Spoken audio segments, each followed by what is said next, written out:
हुकुमचंद मील की करीब 42.5 एकड़ जमीन का दोबारा मूल्यांकन होगा। मध्य प्रदेश उच्च न्यायालय की इंदौर खंडपीठ ने डीआरटी को निरस्त करते हुए बीते दिन यह आदेश दिया है। मील मजदूर संघ के अध्यक्ष नरेंद्र श्रीवंश ने कहा कि उनके अधिवक्ता द्वारा कोर्ट में लगातार लड़ाई लड़ी जा रही है। श्रीवंश के अनुसार कोर्ट ने कहा कि मूल्यांकन की प्रक्रिया में मजदूरों के प्रतिनिधि, नगर निगम के अधिकारी, परिसीमन मापक के साथ प्रतिनिधि, डीआरटी के अधिकारी और 2 मूल्यांकनकर्ता शामिल होंगे। मूल्यांकन की कार्यवाही आगामी 9 नवंबर को पूरी की जाएगी। मूल्यांकन की रिपोर्ट कोर्ट में प्रस्तुत होगी। अगली सुनवाई 22 नवंबर को की जाएगी।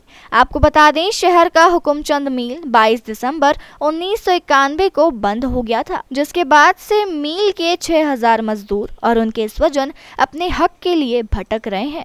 आदेश तो हमारा स्वागत योग्य है, क्योंकि हम जो चाह रहे थे, जो डीआरटी ने करीब जो 385 करोड़ जो इसका मूल्यांकन करा था, वो काफ़ी कम है।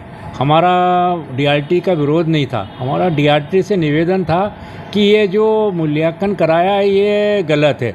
अभी वर्तमान में लेटेस्ट जो 7 साल पहले जो कराया था डीआरटी ने, उस समय 400 करोड़ था, और चूँकि अब 385 करोड़ कैसे आया, जबकि ज़मीनों के भाव ये सोचो कि 4-5 गुना बढ़ गया। उस समय जब डीआरटी ने कराया था, उस समय ज़मीन का लैंड यूज भी चेंज नहीं हुआ था।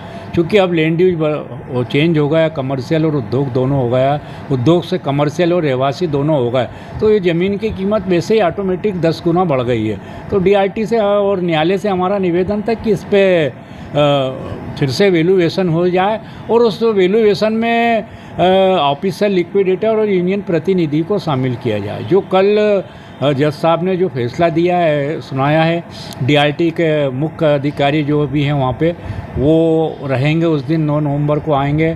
उसमें 2 वैल्यूवर, जो ये एक वैल्यूवर छोटी ज़मीन के लिए 1 करोड़ के लिए तो 1 वैल्यूवर रहता है, लेकिन 1 करोड़ से ऊपर की संपत्ति होती है, उस पर 2 वैल्यूवर, ये एक जो अपना न्यायालय की जो प्रक्रिया उसके अंतर्गत ये मामला आता है, तो उस पर 2 वैल्यूवर रहेंगे, निगम के अधिकारी रहेंगे, ऑफिसर लिक्विडेटर साहब रहेंगे, उसके अंदर यूनियन प्रतिनिधि रहेंगे और यूनियन के वकील। तो ये एक बहुत अच्छा है, मजदूरों में खुशी की बात है।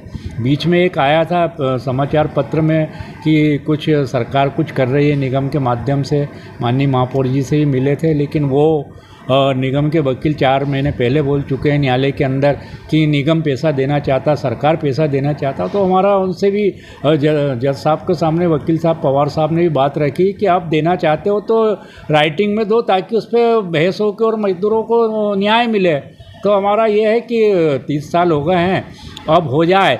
लेकिन अब हम मजदूरों में खुशी है कि कम से कम एक बाजी जीती और जज साहब ने उस पर गंभीरता से लेते हुए और काम किया।